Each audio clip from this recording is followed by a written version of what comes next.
In 1995, Blast Furnace C at Bethlehem Steel went silent forever. For over a century, this industrial giant had been unstoppable. At its peak, the complex sprawled across 1,800 acres, with furnaces 20 stories tall, employed 31,000 workers, and produced steel at a scale the world had never seen. Bethlehem Steel wasn't just a company. It was the backbone of America. The Golden Gate Bridge, the George Washington Bridge, Hoover Dam, Rockefeller Center. If it was big and it was American, chances are it was Bethlehem Steel. They built 1,000 ships that won World War II. They survived the Great Depression, 2 world wars, and every economic crisis thrown at them. And then, in less than 3 decades, it all came crashing down. The furnaces went cold. 95,000 workers lost their full pensions. The land sat contaminated with industrial poison. So how does a company that built America fall this hard? The story begins with an unlikely figure, a store clerk earning $1 a day who dreamed of becoming an actor. Charles Michael Schwab was born on February 18, 1862, in Williamsburg, Pennsylvania. His father, John, was a livery stable operator who barely made enough to support the family. There was no money for fancy education, no connections to the industrial elite. There was absolutely nothing to suggest that this small-town kid would end up becoming the first president of the largest corporation the world had ever seen. At 17, Schwab worked as a clerk at Spiegelmeier's grocery store in Braddock, earning $10 a month. $10 for 30 days of work. But Schwab had something you can't buy or inherit: supernatural charisma and a photographic memory that bordered on unsettling. He could remember names, faces, numbers, and conversations with a precision that left everyone stunned. And it was precisely that combination that changed his destiny. Captain Bill Jones was the superintendent of Andrew Carnegie's Edgar Thomson Works, the most important steel mill in America. Jones had a habit of buying his cigars at the store where Schwab worked. And something about that round-faced young man with boundless energy caught his attention. Maybe it was how he memorized every customer's order. Maybe it was how he talked about everything with a confidence way beyond his years. Whatever it was, Jones offered him a job at the steel mill. The salary, $1 a day. Schwab took it without hesitation. Within 6 months, that store clerk was chief engineer. Read that again. 6 months. No college degree. No prior experience in metallurgy. Just his gifted brain and his ability to absorb knowledge like a sponge. Schwab read technical manuals at night, questioned the mill veterans during the day, and memorized every detail of the steelmaking process until he knew it better than men who'd been in the business for decades. Andrew Carnegie, the Scottish tycoon who'd built a steel empire through brilliance and brutality, had an unfailing eye for talent. And when he met Schwab, he knew immediately he'd found something special. Carnegie used to say the secret to his success was surrounding himself with men smarter than him. Schwab was exactly that. At 25, Schwab was already superintendent of Homestead Works, one of Carnegie's most important plants. At 35, he became president of Carnegie Steel with a salary exceeding $1 million a year. $1 million. In 1897, adjusted for inflation, we're talking over $30 million today. Schwab had become one of the highest-paid men in America before turning 40. But here's where the story gets really interesting. On December 12, 1900, something happened that would forever change the history of American industry. The University Club of Manhattan was hosting a dinner in honor of Charles Schwab. Among the guests was the cream of American capitalism: bankers, industrialists, railroad tycoons. And seated in a prime spot, with his trademark unlit cigar between his fingers, was John Pierpont Morgan, the most powerful man on Wall Street. Schwab rose to speak. What followed was a half-hour speech on the future of the steel industry, that left everyone mesmerized. He talked about consolidation, efficiency, specialized plants, a future where a single giant corporation could dominate the steel market by eliminating destructive competition. Morgan, a man who'd seen and heard it all, was so fascinated he forgot to light his cigar. That night, by a window at the club, Morgan and Schwab had a conversation that would give birth to U.S. Steel. Carnegie wrote his price on a scrap of paper during a round of golf at St. Andrews. $480 million. Morgan didn't even try to negotiate. He accepted. Later, on an ocean liner, Carnegie confessed to Morgan that he could have asked for $100 million more. Morgan's response was simply, "Very probably, Andrew." On March 3, 1901, the creation of United States Steel Corporation was announced. The first billion-dollar corporation in history. Let that sink in. $1 billion in 1901. It was such an astronomical figure that ordinary people couldn't even comprehend it. And Charles Schwab, the former store clerk, was named its first president. He was 39 years old. He received $24 million in bonds as part of the deal, the equivalent of about $800 million today. On paper, Schwab was now one of the richest and most powerful men on the planet. But power and wealth have a curious way of revealing someone's true character. And Charles Schwab's true character was about to come to light in the most scandalous way possible. Because Schwab had weaknesses. Weaknesses he'd kept hidden from Andrew Carnegie, a Scottish Puritan who fired any executive who drank too much, gambled, or chased skirts. Schwab didn't drink much, that's true. But he gambled. And he chased skirts. And he was about to do both in a way that would shake the foundations of the American establishment. January 1902. Schwab arrives in Monte Carlo in a sports car he's driven from Paris at suicidal speed. The president of the world's largest corporation walks into Europe's most famous casino and throws himself at the roulette tables like he's got nothing to lose. He bets obscene amounts. Wins. Loses. Wins again. Crowds gather around him.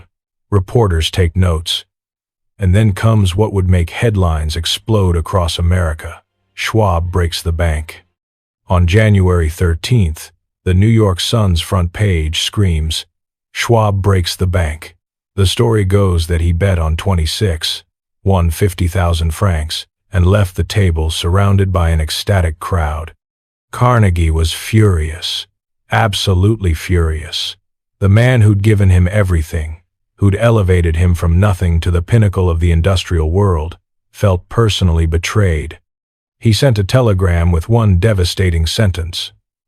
Public opinion shocked. The newspapers piled on Schwab. The New York Times wondered how a man with his responsibilities could join the intellectual and social scum of Europe around the gaming tables of Monte Carlo. Schwab tried to defend himself.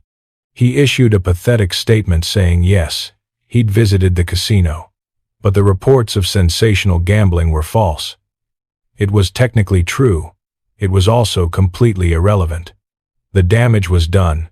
But here's the good part. The Monte Carlo scandal was just the tip of the iceberg. Because while newspapers were scandalized by the gambling, there were much darker secrets Schwab had managed to keep hidden. Secrets that, had they come out, would have destroyed his career long before. Schwab was a compulsive womanizer. He had extramarital affairs constantly. And one of those affairs produced something that couldn't be hidden forever. A daughter. The mother was a red-headed nurse who'd been caring for Schwab's sister-in-law in his own home. Schwab kept the child secret, paying generously for her upbringing and visiting her once or twice a year. He lived in terror that Carnegie would discover the truth. Carnegie would have fired him instantly. And then there were the bribes.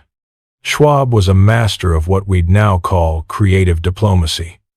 When he wanted to land a contract to supply steel to the Trans-Siberian Railway, he didn't just submit a competitive bid.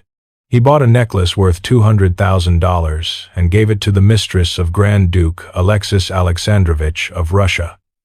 The contract was his. Thomas Edison, who knew Schwab well, affectionately called him Master Hustler. The master of the con, the king of the swindle. It was a compliment, coming from Edison, but it was also an accurate description of how Schwab did business. The combined pressure of the Monte Carlo scandal, conflicts with the U.S. Steel Board of Directors, and the stress of maintaining his double life took its toll. Schwab started suffering from insomnia. He lost weight. His arms and legs went numb for no apparent reason. Sometimes he fainted.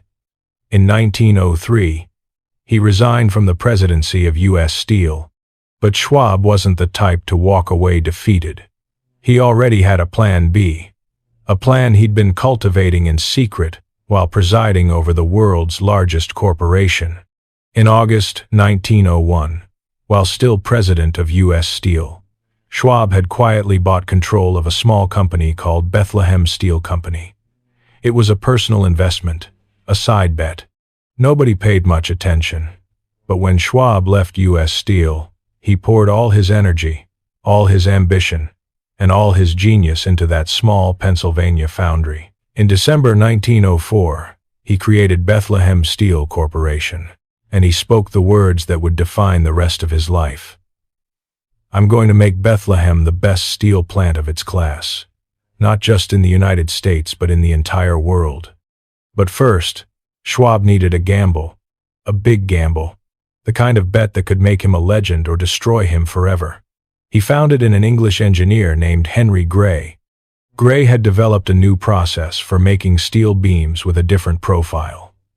Traditional beams were eye-shaped, with narrow flanges that limited building height to about 20 stories.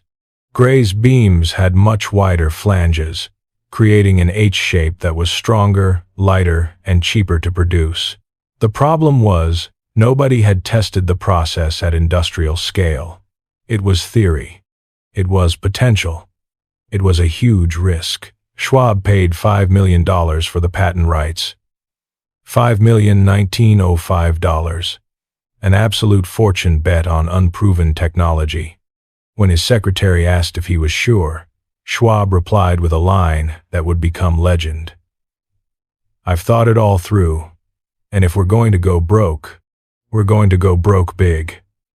On January 9, 1908, the first gray beam came out of the Bethlehem plant. It worked. Not just worked, it worked beautifully. The wide flange beam was everything Gray had promised, and more. It was stronger, it was more economical, and most importantly, it made skyscrapers over 20 stories tall possible. Bethlehem Steel became the only producer of wide flange beams in the country.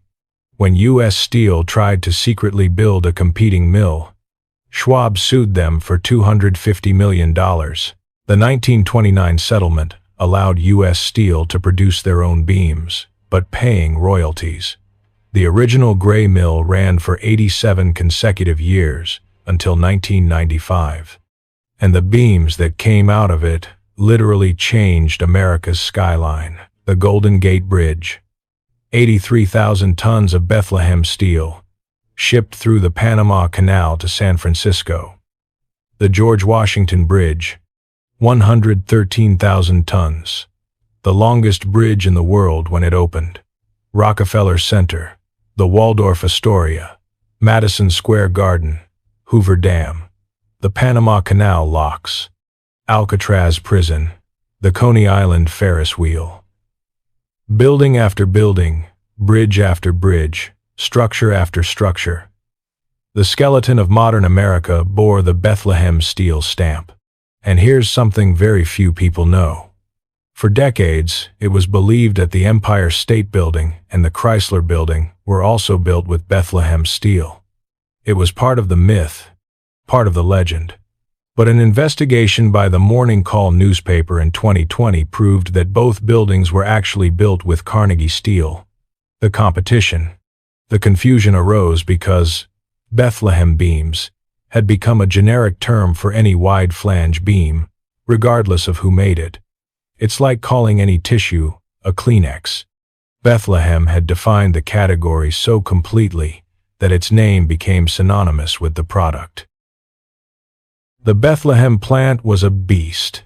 There's no other way to describe it. It covered 1,800 acres, 20% of all the land in the city.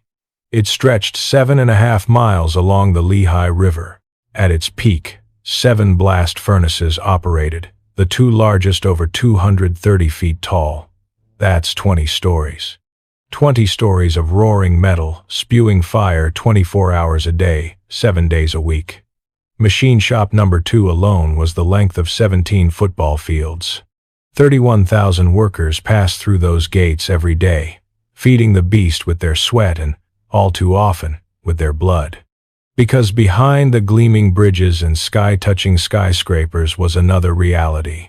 A reality that didn't make the corporate brochures or Charles Schwab's triumphant speeches. A reality measured in unbearable working hours, starvation wages, severed fingers, shattered lives. Step inside the Bethlehem Steel plant in the early 20th century, and here's what you'd find. 11-hour shifts during the day, 13 or 14-hour shifts at night. Every other Sunday, a 24-hour shift straight when workers rotated shifts, 84 hours a week before any reforms came along to change anything. A Bureau of Labor report from 1910 revealed that 97% of workers worked more than 10 hours a day, 51% more than 12 hours, 29% worked 7 days a week with no extra pay. And how much did they get paid for that sacrifice? 12 cents an hour. 12 cents. To put that in perspective, at that wage, a worker needed 2 hours of work to buy a dozen eggs. An entire family surviving on a few $100s a year while company executives lived in mansions that put European palaces to shame. The contrast was so obscene it's hard to process even today. But the wages weren't the worst part. The worst part was the danger. Working at Bethlehem Steel was working in hell. Temperatures near the furnaces exceeded 2,000 degrees. The workers, called puller-outs, had to lift red-hot crucibles with their hands. Their only protection, wet leather wrappings and wooden shoes. Pure improvisation against temperatures that could melt metal. The air was so thick with metal dust it embedded itself in your lungs with every breath. The noise was so deafening that many workers lost their hearing after a few years. And the accidents were so frequent that some sections of the plant had macabre nicknames. Chop shop, they called them. The slaughterhouse. Because that's where men lost fingers, hands, arms, legs, sometimes their lives. Between 1905 and 1996, 650 workers died in workplace accidents at the Bethlehem plant. 650 families who got the news that their father, their husband, their son, wasn't coming home. More than 3/4 of those deaths, 508, happened before 1941. The World War I years were the deadliest. 50 deaths in 1917 alone. 46 in 1918. 1 dead every week during war production. The human price of arming the Allies. Some of those dead have names, have stories. Joseph Szambo, Earl Vogel, David DeLuise. Names that should be remembered because they represent all those history forgot. Earl Vogel had 40 years of service when, on October 9, 1987, a fireball shot out of an electric furnace while he operated a crane. 93% of his body was covered in third-degree burns. Only his feet and waist area were spared. His wife Joyce described it like this: "The only thing that didn't get burned were his shoes." The OSHA fine to the company for willful violations was $5,000. $5,000 for a man burned alive. A year later, David DeLuise died when a boiler exploded and sprayed him with boiling water. 95% of his body with second and third-degree burns. He suffered for 6 weeks before dying. The OSHA fine, $1,000. Think about that for a second. $1,000. That's what a steelworker's life was worth to the American labor protection system. Less than what Schwab spent on a night of roulette in Monte Carlo. But Bethlehem's workers weren't passive victims. They fought back. They fought with the only weapons they had: their bodies, their solidarity, their refusal to keep accepting the unacceptable. And in February 1910, that fight exploded into a strike that would change the history of the American labor movement. It all started on February 4th, when about 5,000 of the plant's 7,000 workers walked out spontaneously. There was no organized union behind it, no professional leaders directing the protest. It was pure rage. Rage built up over years of exploitation. Their demands were modest. They wanted Sundays off. They wanted a small raise over their 12 cents an hour. They wanted to abolish the bonus system that forced skilled workers to work overtime just to reach a decent wage. Charles Schwab's response was contempt. When asked if he would negotiate with the strikers, he scoffed. "If you can stand it, I can." The workers could starve for all he cared. Sooner or later, when they got hungry enough, they'd come crawling back. But Schwab underestimated something. He underestimated community solidarity. The small merchants of South Bethlehem supported the strikers. City officials sympathized with them. Even local police were reluctant to move against their neighbors. Schwab needed outside muscle, and he got it. On February 26th, the Cossacks arrived. That's what the immigrant workers called the Pennsylvania State Police. And it wasn't a term of endearment. The state police had been created theoretically as a neutral, professional force, but in practice functioned as a private army serving the industrialists.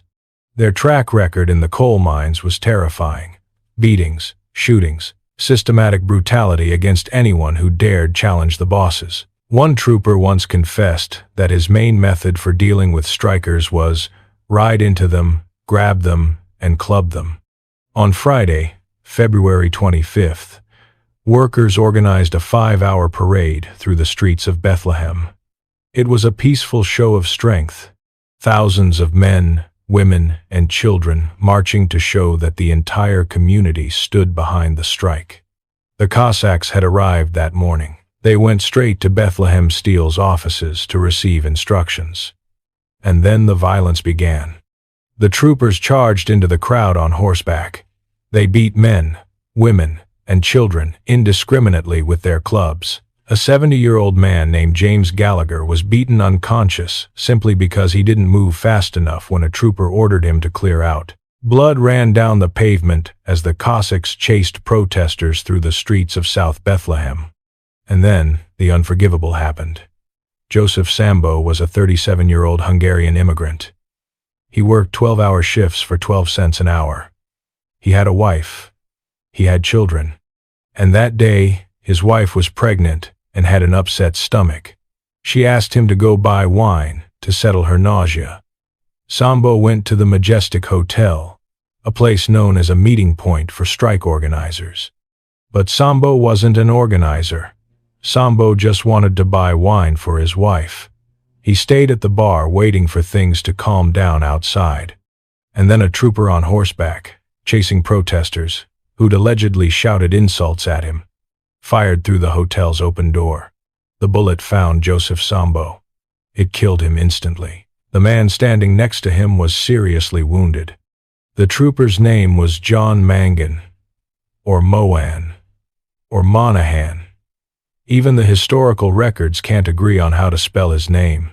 What we do know is he was arrested, he posted $5,000 bail, and he stood trial. What we also know is he was acquitted. The 5 witnesses at the bar supposedly couldn't identify him as the one who fired. Joseph Szambo's killer never paid for his crime. The strike lasted 108 days. 108 days of resistance, of hunger, of hope slowly fading. In the end, the workers returned, defeated. Schwab had won. There was no raise. The only concession was that Sunday work became optional instead of mandatory.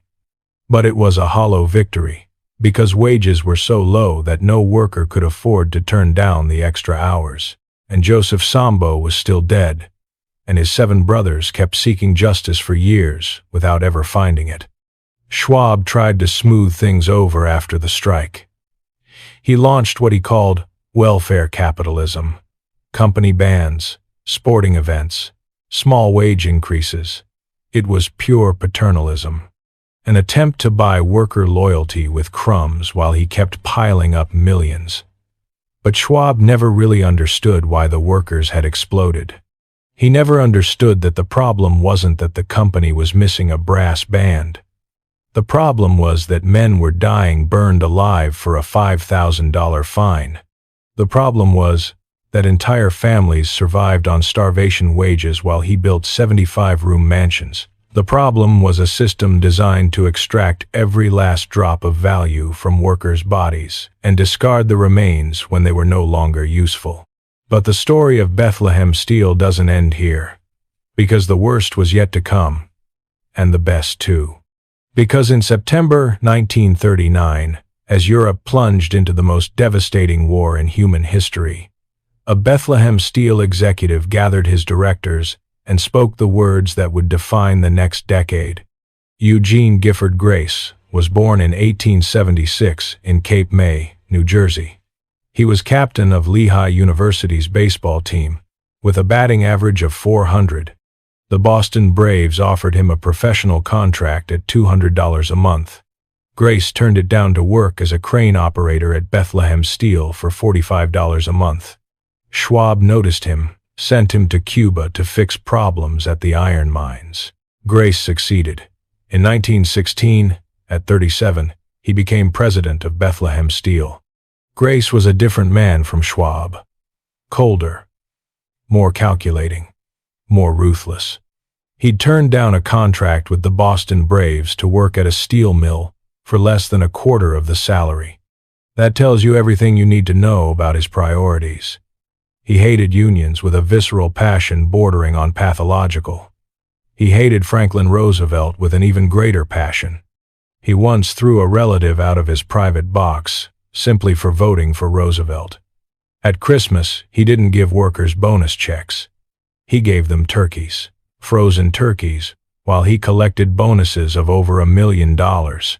He lived on Bonus Hill, the nickname for the Prospect Avenue neighborhood where steel executives built mansions with money they didn't pay their workers. When he arrived at the office, cops guarded his chauffeured car, signaled to the building, and all the elevators came down to the lobby so he could ride up alone. Nobody else could use the elevator until Mr. Grace had reached his floor. It was a daily ritual of corporate submission. He was the first executive of a public company to earn more than $1 million a year. His base salary never exceeded $12,000. But his bonuses averaged $814,000 annually. In 1929, his bonus was $1,600,000. And it was this man, this executive who earned more than anyone in American corporate history, who spoke the words that would define Bethlehem Steel during World War II. It was September 1939. Germany had invaded Poland. The war had begun. Grace gathered his executives at Saucon Valley Country Club. He looked them in the eye and said, "Gentlemen, we are going to make a lot of money." He didn't say, "We're going to save democracy." He didn't say, "We're going to defeat fascism." He said, "We are going to make a lot of money." And that's exactly what they did. But first, the workers had something to say. On March 24, 1941, at 5:30 in the afternoon, the first pickets appeared at the plant's 9 gates. By 11 at night, 2,500 workers, women, and children were blocking the entrances. The Steel Workers Organizing Committee had called a strike. They wanted union recognition. They wanted to negotiate as equals, not as serfs begging for scraps. Grace refused. He called the police. The police fired tear gas. The workers responded by flipping police cars. More than 20 vehicles ended up upside down in the company parking lot. Governor Arthur James declared a state of emergency and shut down all the bars and liquor stores in the area. 4 days. That's how long the 1941 strike lasted. Just 4 days. But they were 4 days that changed everything. In August, the SWAC won elections at all Bethlehem facilities. In 1942, the company signed its first contract with United Steelworkers of America. 32 years after Joseph Szambo died asking for Sundays off, Bethlehem Steelworkers finally had a union. Grace hated it. But he needed those workers to make a lot of money, so he swallowed his pride and signed. Bethlehem Steel built 1,121 ships during World War II. More than any other builder. Nearly a fifth of the entire U.S. Navy's two-ocean fleet. They produced 73 million tons of steel. A third of all American naval armor. A third of all large gun forgings. 70% of aircraft cylinder forgings. 80% of all radial aircraft engine parts. 300,000 employees at peak production. 180,000 in shipbuilding alone. 25,000 women, the Rosie the Riveters, working across the company. Eugene Grace promised Roosevelt 1 ship per day in 1943. He beat the promise by 15 ships. The first Liberty ship took 244 days to build. By 1943, it only took 41. The Hingham shipyard got an order for 60 ships that year. They delivered 90. It was production on a scale the world had never seen. And from those shipyards emerged something more than ships. The most famous phrase of World War II was born there too. James J. Kilroy worked as a welding inspector at the Fore River shipyard, owned by Bethlehem Steel. His job was to verify the quality of rivets installed by workers who were paid by the piece. To prevent workers from erasing his inspection marks and getting paid twice for the same work, Kilroy started writing something next to each mark. Something that couldn't be easily erased. Something in big, clear letters. Kilroy was here. Ships left the shipyards so fast, there wasn't time to paint the interiors. And sailors started finding those words in the strangest places. In sealed spaces of the hull, in compartments where no graffiti artist could have gotten in. Kilroy was here, became a mystery. Who was this Kilroy who seemed to be everywhere? Soldiers started copying the phrase, writing it everywhere they conquered. It became the most famous graffiti of the war. Legend has it that when Truman, Stalin, and Churchill met at Potsdam, a VIP bathroom was built for their exclusive use. Stalin was the first to go in. When he came out, he asked his aide in Russian, "Who is Kilroy?" That phrase was born at a Bethlehem Steel shipyard. A small human detail amid the largest war machine in history. But not everyone saw heroism in Bethlehem Steel's war production. Between 1934 and 1936, the Nye Committee in the U.S. Senate conducted an investigation that would shake the foundations of the American industrial establishment. The question was simple and devastating. Had arms manufacturers pushed the United States into World War I just to sell more ammunition? The senators dug up contracts, telegrams, financial records, and what they found wasn't pretty. Bethlehem Steel had made more than $61 million in 1916 alone, more than all its gross sales from the previous 8 years combined. While soldiers died in the trenches of France, Bethlehem executives were counting mountains of money. Charles Schwab was called to testify. He defended himself as best he could. But the damage was done. Newspapers started calling them merchants of death. The label stuck to Bethlehem Steel like rust on iron. It didn't matter how many bridges they built, how many ships they launched, how many jobs they created. For part of America, Bethlehem Steel would always be the company that got rich selling death. Schwab never fully recovered from that stain on his reputation. And when he died in 1939, some obituaries mentioned his industrial achievements. Others mentioned that he'd been a merchant of death. But wars don't last forever. And when they end, they leave bills someone has to pay. What nobody talked about while Bethlehem Steel was arming the Allied victory was the poison accumulating beneath the glory. Asbestos was everywhere. In the furnaces, in the boilers, in the shipyards, in the infrastructure. It was the miracle material of the industrial age. Fireproof, cheap, easy to work with. It was also a slow death sentence for anyone who breathed it. Workers cut asbestos sheets, installed asbestos insulation, swept asbestos dust, breathed asbestos fibers every day for decades. Nobody told them they were poisoning themselves. Nobody gave them masks. Nobody warned them about anything. The company knew. There had been studies since the 30s showing the risks. But informing workers would have meant investing in protection or finding alternatives. It was cheaper to let them breathe poison and deal with the consequences later. If there were consequences, if anyone connected the dots decades later, the consequences came. They came in the form of men who'd worked 40 years in the shipyards and suddenly couldn't breathe. They came in the form of mesothelioma diagnoses, that brutal cancer that grows in the lining of the lungs and has no cure. They came in the form of widows watching their husbands slowly suffocate, coughing blood, wondering why. One Sparrows Point worker described how they used to eat lunch sitting on bags of asbestos. Nobody told them they were eating lunch on their own death sentence. Another remembered how the white dust covered everything at the end of a shift. Clothes, hair, skin. They took it home. Their wives breathed it while washing the clothes.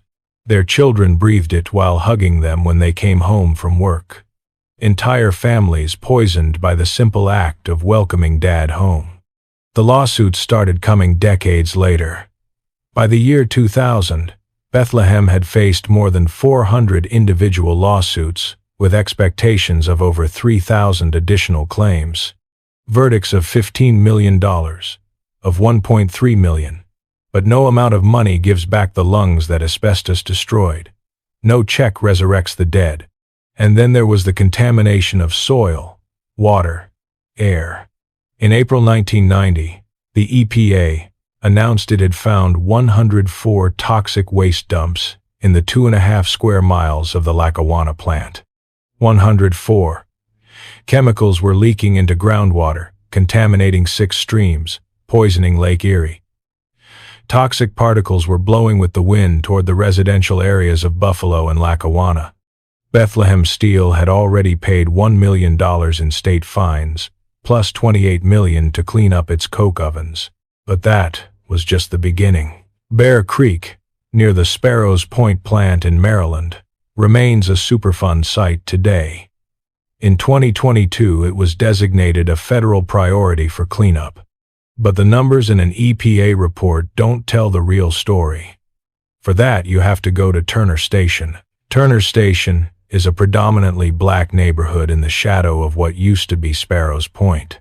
For decades, residents lived with the acrid smell of melting steel, with dust seeping through windows, with water that sometimes came out of the tap an odd color. They didn't work at the plant. They didn't collect Bethlehem Steel wages. They just had the bad luck of living nearby. Flooding is frequent in Turner Station. When the water rises, it brings with it the contaminated sediment from decades of industrial production. Children play in parks where the soil still holds toxic secrets. The old-timers remember when there were swimming ladders on the docks, though nobody would dare swim there today. They say it's easier to see a black bear in Baltimore than to see someone swimming in Bear Creek. The fear of what's in the water is stronger than the summer heat. The EPA announced a $45 million cleanup project, $45 million to start repairing what Bethlehem Steel destroyed. But Turner Station residents have been asking for answers for decades. How many cancers were planted in that soil? How many lives were cut short by breathing that air? How many families were poisoned without knowing, while Bethlehem executives counted their millions on Bonus Hill? Nobody can give them those answers. The dead don't talk, and those responsible no longer exist. While poison accumulated underground and in workers' lungs, Charles Schwab lived out his final years marked by the cruelest irony. The man who'd built the largest private mansion in Manhattan, The man who'd spent between $25 and $40 million on a life of obscene luxury now couldn't pay the taxes on his own house. Riverside, with its 75 rooms, its Roman bath-style pool, its bowling alley, its gym, its private chapel with an organist, its 116-foot tower, its power plant that burned 10 tons of coal daily, had become an impossible burden. In 1933, Schwab couldn't pay the taxes. In 1935, he offered the mansion as the official residence for the mayor of New York.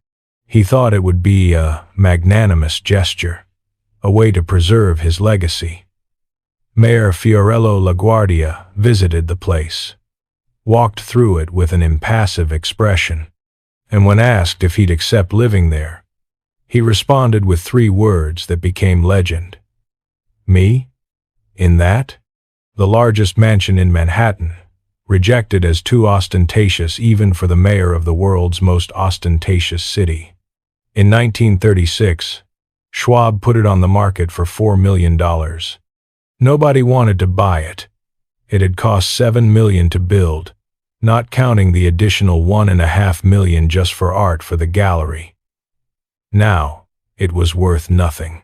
Schwab's wife, Emma Urania Rana Dinky, died on January 12, 1939. They'd been married 55 years. They called each other old girl and boy. She'd never shared her husband's love of luxury and attention. She'd become extremely obese over the years. She spent days alone in that gigantic mansion while Schwab traveled, gambled, and carried on affairs with other women. But there was genuine affection between them that never died. She knew about his infidelities and had forgiven him. He showered her with gifts and attention when he was around. It was a strange marriage, but it was a marriage. 9 months after Rana's death, on September 18, 1939, Charles Schwab died of a heart attack in a small Park Avenue apartment. He was 77. His estate revealed the magnitude of his fall. $1,400,000 in assets against $1,700,000 in debts. Over $300,000 in the red, his Bethlehem Steel stock was worth practically nothing. And here's the cruelest irony of all. If Schwab had lived a few more years, he would have seen World War II flood Bethlehem Steel with orders. He would have seen his stock skyrocket in value. He would have seen his fortune restored. But he died 9 months before Germany invaded Poland. The man who'd gambled his whole life and almost always won, lost his last bet by a matter of months. The Riverside Mansion was demolished in 1947. 2 apartment buildings were built in its place. Today, if you walk down Riverside Drive between 73rd and 74th Streets, there's nothing to indicate that the most ambitious house ever built in Manhattan once stood there. Nothing but the ghosts of opulent parties and dreams of grandeur that turned to dust. But the company Schwab built outlived him. For 34 more years, Bethlehem Steel kept producing America's steel. 1973 was the peak year. 23.7 million tons of raw steel. All-time record. 1974 was the year of highest profits. $342 million. It seemed like nothing could stop the beast. But something was changing. Something the Bethlehem executives, locked in their Martin Tower offices with their million-dollar salaries and private elevators, refused to see until it was too late. At the end of World War II, the United States produced 72% of the world's steel. It was the absolute and undisputed king. But while America rested on its laurels, Japan and Germany were rebuilding their industries from scratch, and they were doing it with modern technology. Basic oxygen furnaces, continuous casting. Processes that Bethlehem knew about but never fully adopted because it would have required massive investments and admitting that their plants were becoming obsolete. Bethlehem executives visited the new Japanese plants, saw the technology of the future in action, and came home saying, the jury was still out on those methods. It was a lie. It was cowardice. It was the arrogance of those who believe the past guarantees the future. By the 60s and 70s, imported steel was 20% cheaper than domestic. And then the mini-mills appeared. Small, agile, hungry operations. They used electric arc furnaces to melt scrap instead of iron ore. They didn't need 20-story blast furnaces or 1,800-acre plants. They could set up close to customers, cut shipping costs, adapt quickly to demand. At first, Bethlehem ignored them. They were gnats, nuisances. What could these garage operations do against the second-largest steel producer in the world? But the gnats multiplied. Nucor, Chaparral, North Star. Names Bethlehem executives spoke with contempt while those companies stole contract after contract. The mini-mills started with low-margin products, rebar, wire, light structures. Bethlehem, let them have it. It wasn't worth competing for crumbs. But the crumbs became portions, and the portions became slices. And when Bethlehem tried to react, the mini-mills were already producing the same structural steel that had made the company famous. Cheaper, faster, better. A symbolic moment came when Bethlehem lost the contract to supply steel for the World Trade Center in New York. The Twin Towers, the tallest buildings in the world at the time. Exactly the type of project Bethlehem had dominated for decades, and they lost it. It was a warning sign nobody wanted to hear. Legacy costs were a millstone crushing every ton of steel that left the plant. Bethlehem had $513 in legacy costs per ton shipped. U.S. Steel had $400. Nucor, one of the most aggressive mini-mills, had $79. 79 versus 513. There was no way to compete with that math. The company spent nearly $300 million annually just on health benefits for 130,000 people between workers and retirees. Eugene Grace had failed to adequately fund the pension plans during the 50s, when the company was swimming in money. Now, decades later, that negligence was coming back to collect its bill with interest. Billy Joel captured it better than anyone in 1982. Well, we're living here in Allentown, and they're closing all the factories down. Out in Bethlehem, they're killing time, filling out forms, standing in line. The song became the anthem of the Rust Belt, the belt of rust where the factories that had built America were turning to ruins. Joel had wanted to call it Bethlehem, but decided the name had too many religious connotations. Besides, Allentown rhymed better. But everyone knew what the song was really about. It was about the more than 30,000 families who depended on Bethlehem Steel. It was about generations who had assumed they'd inherit their father's jobs, that the factory would always be there, that the American dream was a guaranteed promise. 1982. Bethlehem Steel lost $1.5 billion. Most operations closed immediately. 1998 was the last profitable year. After that, only losses. Loss after loss after loss. In the first 9 months of 2001, the company lost $1.4 billion. On October 15, 2001, at 3 a.m, Bethlehem Steel's board of directors voted unanimously to file for bankruptcy. At 9 a.m., the documents were filed with the bankruptcy court. Assets, $4.2 billion. Debts, $4.5 billion. Bethlehem was the 25th American steel company to file for bankruptcy between 1998 and 2001. It wasn't the first. It wouldn't be the last. But it was, perhaps, the most symbolic. On December 18, 2002, the Pension Benefit Guaranty Corporation took over Bethlehem Steel's pension plan. It was the largest takeover in the PBGC's 29-year history. 95,000 participants. $7.2 billion in guaranteed obligations. $3.9 billion in unfunded benefits. And that meant cuts. Brutal cuts for people who'd given their lives to the company. Russell Sexton, from Valparaiso, Indiana, had worked 31 years at the Burns Harbor plant. Decades of regular overtime.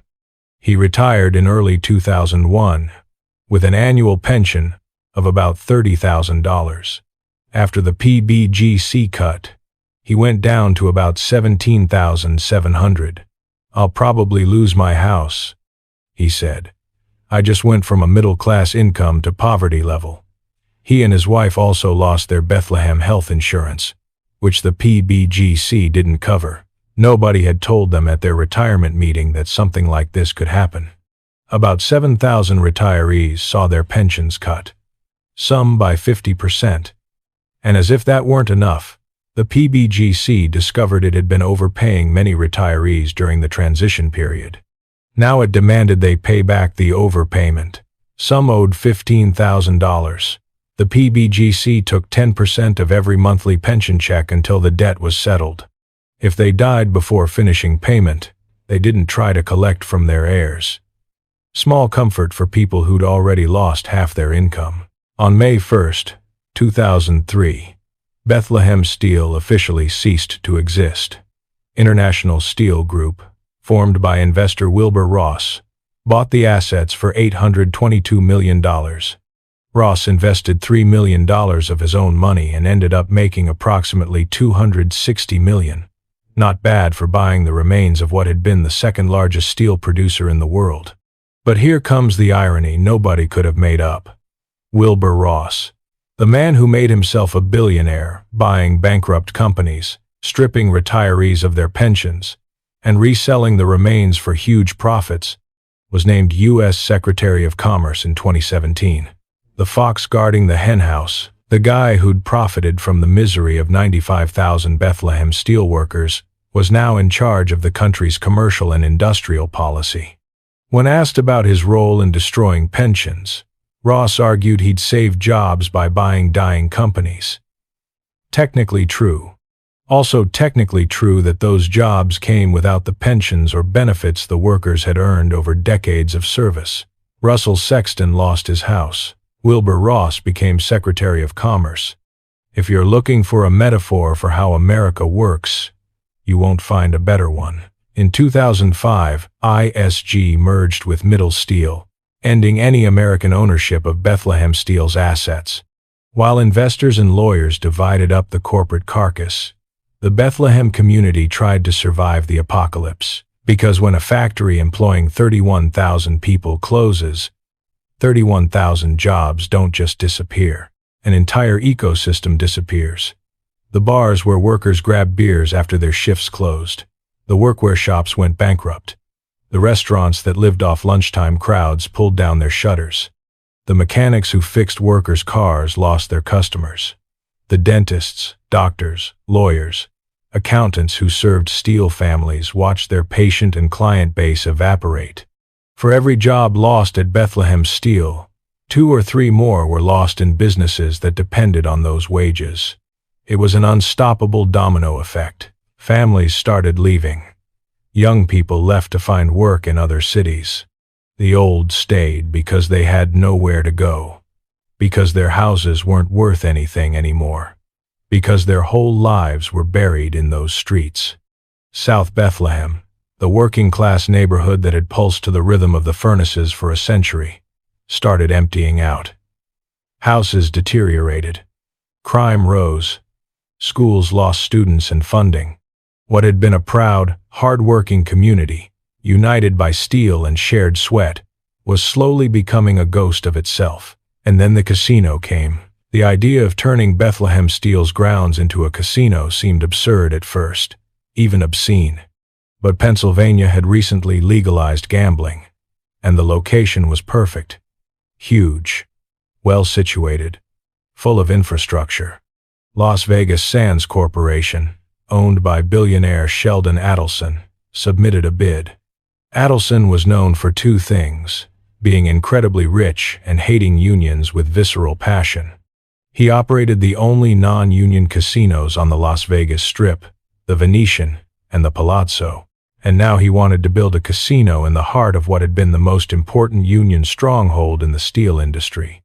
The contract included a strange clause: Labor demonstrations or meetings critical of sands were prohibited on the property. It was probably illegal and unenforceable, but the message was clear. Adelson donated land to ArtsQuest and local public television to preserve the blast furnaces and create a cultural center, but only after the city had invested millions in preparing the infrastructure, and only on the condition that nobody talked about unions on site. In May 2009, the Sands Casino opened its doors. $743 million in construction, more than 3,000 slot machines, between 7 and 8 million visitors a year. And at the opening ceremony, Sheldon Adelson spoke the words that summed it all up. In Hebrew, Bethlehem means house of bread. And what do you need to make bread? Dough. That's what we intend to make here. Dough. Money. That's what Bethlehem meant now. Not steel, not bridges, not skyscrapers, not warships. Dough. Slot machines spinning where furnaces once roared. Tourists gambling where workers once sweated. Buses arriving from Chinatown in Flushing, Queens, full of gamblers who'd never heard of Joseph Szambo, or the 650 workplace deaths, or the 104 toxic dumps. The average salary at the casino is about $38,600 a year. Bethlehem Steel workers earned up to $60,000 with full benefits, and more than 90% of children attending public schools on Bethlehem's South Side live in poverty today. More than a quarter of South Side families live in poverty. The post-industrial transformation has been a success for investors, for the community that built that wealth with their sweat and blood. The verdict is more complicated. Leonard Ortwine worked 38 years at the plant. He's 91. When asked what he thinks about the casino, he responds, "As far as other developments, if it was industry, I'd love to see that." He doesn't support the casino. Some retirees are horrified that the plant where they spent so many years of their lives could become some sort of freak show. But the blast furnaces still stand. 5 massive structures, 230 feet tall, stretching 1,100 feet from east to west. At night, they're lit up with colored lights, like monuments to something that no longer exists. The Steel Stacks Arts and Cultural Campus has won Urban Design Awards. It attracts more than 1 million visitors a year. Music Fest, the largest free music festival in the United States, is held there. It is, objectively, a post-industrial redevelopment success. Jeff Parks of ArtsQuest wanted to demolish the furnaces at first. Then he visited the Ruhr Valley in Germany, where they'd preserved similar industrial structures. He changed his mind. "This is probably the biggest piece of art we're ever going to have in this community," he said. "And it's part of our heritage." Art, heritage, tourism. Those are the words that define Bethlehem now. Not steel, not production, not industry. And maybe that's fine. Maybe it's the best that could be done with the ruins of an empire that collapsed under the weight of its own arrogance. But for those who worked in those furnaces, for those who lost fingers and lungs and lives in those facilities, for those who watched their pensions cut in half while executives walked away with millions, the illuminated blast furnaces mean something different. Richard Czech worked 44 years at the plant. He was one of 9 brothers who worked there. Between them, they accumulated 441 years of service to Bethlehem Steel. His father had worked at the plant too. As a child, Richard complained about the heat and the constant noise. Bang, boom, all day and all night.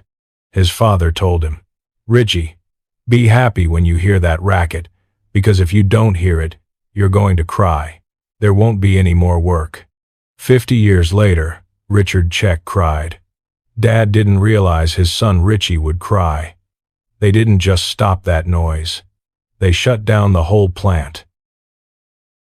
There's a question that hovers over all of this, a question that researcher Pete Hodson articulated better than anyone. How do we really measure post-industrial transformation? Because success for investors, doesn't always mean success for the workers and communities left behind. Wilbur Ross made $260 million buying Bethlehem Steel's remains for $3 million. Sheldon Adelson built a casino that generates millions in revenue. Urban design awards pile up on ArtsQuest's shelves. But Russell Sexton almost lost his house, and 7,000 retirees had their pensions slashed, and more than 90% of Southside kids live in poverty, and Bear Creek is still contaminated, and the mesothelioma lawsuits keep coming, decades after workers breathed asbestos without anyone warning them. The story of Bethlehem Steel is the story of America in miniature, the impossible dream of the immigrant who arrives with nothing and builds an empire, the innovation that changes the world, the arrogance that ignores the warning signs, the exploitation hidden behind the gleaming achievements, the collapse that destroys entire communities, and in the end, the transformation that benefits some while others get left behind. Charles Schwab started out earning $1 a day and ended up owing $300,000. His mansion was demolished. His fortune vanished. His name survives mainly in a financial services company that has absolutely no connection to him. Eugene Grace earned more than any executive of his era, but died knowing the company he'd led for 4 decades was doomed. Joseph Szambo went to buy wine for his pregnant wife and ended up with a bullet in his body, murdered by a system that valued corporate profits more than human lives. Earl Vogel survived 40 years at the plant only to die burned alive, and the fine for his death was $5,000. The furnaces still stand, 230 feet tall, lit up at night like monuments.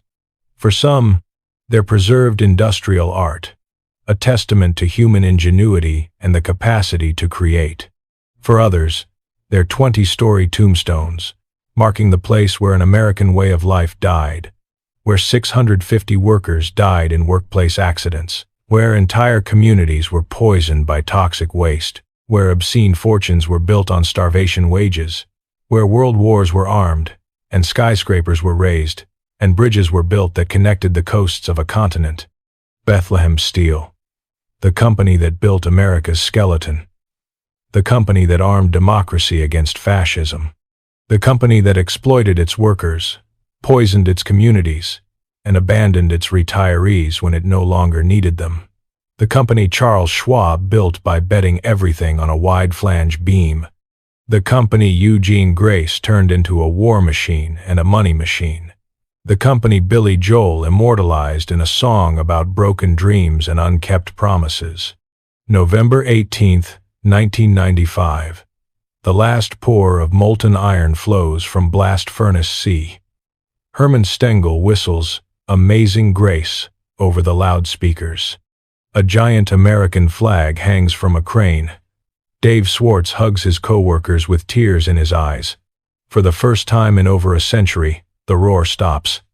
Bethlehem's heart stops beating. And the silence, that terrible silence Richard Check had never heard, spreads over the ruins of the American dream. Today, if you visit Bethlehem, you can walk the Hoover Mason Trestle, an elevated half-mile walkway that takes you between the preserved furnaces. You can see up close the structures that once spewed fire and molten steel. You can imagine the heat, the noise, the danger. You can see the slot machines spinning in the distance at the casino. You can hear the music from Music Fest floating in the air. You can read the commemorative plaques telling a sanitized version of the story. But if you listen carefully, maybe you can hear something else. The echo of hammers on steel. The roar of the furnaces that fed a nation. The voices of the workers who gave their lives, literally, to build the modern world. And the whistle of Amazing Grace playing over the loudspeakers as it all comes to an end. The house of bread. That's what Bethlehem means in Hebrew. And Sheldon Adelson was right. What you need to make bread is dough. But what he forgot to mention, what no tourist brochure will tell you, is that the dough was kneaded with the sweat of 31,000 workers. It was baked in 2,000-degree furnaces, where men lost fingers and lives. It was seasoned with the poison of 104 toxic dumps. And when it was ready, when the bread was done, those who'd needed it were left with the crumbs, while others walked away with the loaf. That's the story of Bethlehem Steel. That's the story of America.